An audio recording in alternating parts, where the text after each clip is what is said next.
दोस्तों, आज हम बात करने वाले हैं एक ऐसे बदलाव की जो धीरे धीरे हमारे सामने ही हो रहा है, लेकिन ज्यादातर लोग उसे अभी भी नोटिस नहीं कर रहे हैं क्योंकि वो अचानक नहीं आया, बल्कि धीरे धीरे हमारी आदतों और हमारी समझ का हिस्सा बनता जा रहा है। और इसी वजह से हम उसे उतनी गंभीरता से नहीं ले रहे जितनी लेनी चाहिए। अब जरा एक सवाल सोचिए, क्या फ्यूचर में वॉर्स बिना सोल्जर्स के लड़ी जाएगी? पहली नजर में ये सवाल थोड़ा अजीब लगता है क्योंकि हमारे दिमाग में वॉर की एक फिक्स्ड तस्वीर बनी हुई है जिसमें सीमा पर खड़े सैनिक होते हैं, टैंक होते हैं और आमने सामने की लड़ाई होती है। लेकिन अगर आप आज की रियलिटी को ध्यान से देखो तो ये तस्वीर पहले ही बदलनी शुरू हो चुकी है। कल्पना कीजिए, आने वाले 5 या 10 साल बाद दो देशों के बीच तनाव इतना बढ़ चुका है कि वॉर ऑफिशियली शुरू हो चुकी है। लेकिन इस बार सीमा पर एक भी सोल्जर नहीं है, कोई टैंक मैदान में नहीं है, कोई आमने सामने की लड़ाई नहीं हो रही है। फिर भी हमले हो रहे हैं क्योंकि इस बार जंग इंसान नहीं बल्कि मशीन्स लड़ रही है। और ये बदलाव अचानक नहीं आया,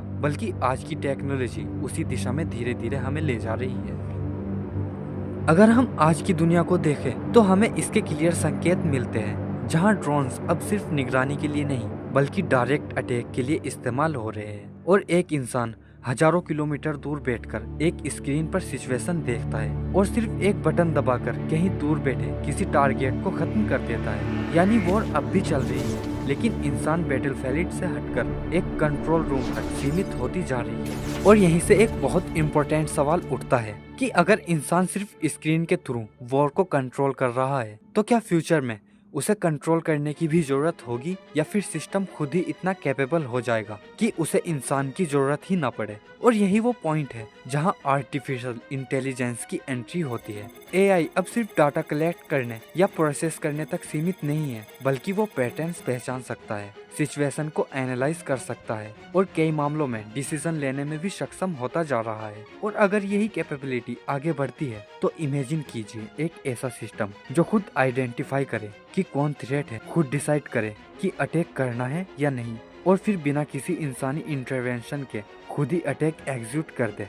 इस पूरे प्रोसेस में सबसे खतरनाक बात यह है कि यहाँ कोई हेसिटेशन नहीं होती, कोई इमोशनल जजमेंट नहीं होती और कोई लास्ट मोमेंट पर रुकने का ऑप्शन नहीं होता, क्योंकि मशीन ये नहीं सोचती कि सामने कौन है, वो सिर्फ ये देखती है कि डाटा क्या कह रहा है। और अगर डाटा उसे ये बताता है कि सामने एक थ्रेट है तो उसके लिए वही फाइनल ट्रूथ बन जाता है।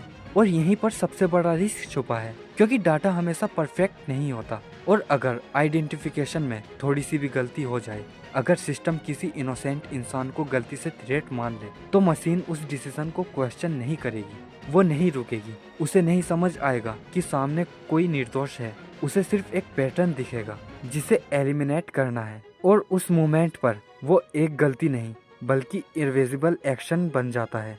अब इस सिचुएशन को थोड़ा और आगे ले जाकर सोचिए, एक ऐसा फ्यूचर जहां सिर्फ एक या दो नहीं बल्कि हजारों ऑटोनोमस सिस्टम एक साथ काम कर रहे हो, जो आपस में कनेक्टेड हो, जो खुद कम्युनिकेट कर रहे हो और जो खुद डिसाइड कर रहे हो कि कहां, कब और कितना अटैक करना है। और इस पूरे सिस्टम में इंसान की भूमिका धीरे धीरे कम होती जा रही हो।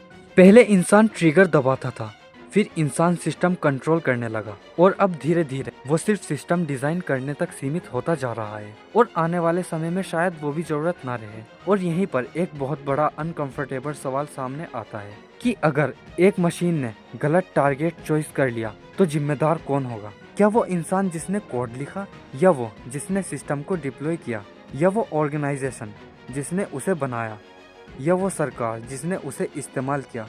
क्योंकि जब डिसीजन पूरी तरह ऑटोमेटेड हो जाता है तो वो अकाउंटेबिलिटी धीरे धीरे धुंधली होने लगती है, और यही इस पूरे सिस्टम का सबसे डेंजरस हिस्सा बन जाता है। इतिहास हमें बार बार एक ही चीज सिखाता है कि जो टेक्नोलॉजी पॉसिबल हो जाती है वो इवेंचुअली इस्तेमाल भी होती है। पहले रिमोट कंट्रोल वेपन्स रेयर थे, फिर कॉमन हुए, आज एआई असिस्ट कर रहा है और कल वही एआई पूरी तरह कंट्रोल ले सकता है। और यही वो डायरेक्शन है जिसमें हम धीरे धीरे बढ़ रहे हैं। इसका मतलब ये नहीं है कि फ्यूचर में वॉर खत्म हो जाएगी, बल्कि वॉर का नेचर बदल जाएगा। वो पहले से ज़्यादा तेज होगी, लेकिन साथ ही ज़्यादा अनकंफर्टेबल और ख़तरनाक भी हो सकती है, क्योंकि जहां ह्यूमन जजमेंट नहीं होता वहां रुकने का रीज़न भी नहीं होता, और जहां रुकने का रीज़न नहीं होता वहां डिटेक्शन तेज हो जाता है। तो अब असली सवाल ये नहीं है कि मशीन्स वॉर लड़ेगी या नहीं, क्योंकि वो प्रोसेस ऑलरेडी शुरू हो चुका है। असली सवाल ये है कि जब मशीन वॉर लड़ेगी तो क्या इंसान कंट्रोल में रहेगा या वो सिर्फ एक इंस्पेक्टर बन जाएगा, अपनी ही बनाई हुई टेक्नोलॉजी को देखते हुए, जो ये तय कर रही होगी कि कौन जिएगा और कौन नहीं। तो अब असली सवाल ये नहीं है कि मशीन्स वॉर लड़ेगी या नहीं, क्योंकि वो तो शुरू हो चुका है। असली सवाल ये है कि जब मशीन्स डिसाइड करेगी कि कौन जिएगा और कौन नहीं, तब इंसान की क्या वैल्यू रह जाएगी। क्या वो अब भी इस सिस्टम का क्रिएटर होगा या सिर्फ एक ऐसा इंस्पेक्टर जो अपनी ही बनाई हुई दुनिया में खुद पावरलेस हो चुका होगा। दोस्तों, आपको क्या लगता है? मुझे जवाब कमेंट बॉक्स में ज़रूर देकर जाइएगा। और अगर वीडियो पसंद आई हो तो वीडियो को लाइक कीजिए और हमारे चैनल को सब्सक्राइब ज़रूर करना।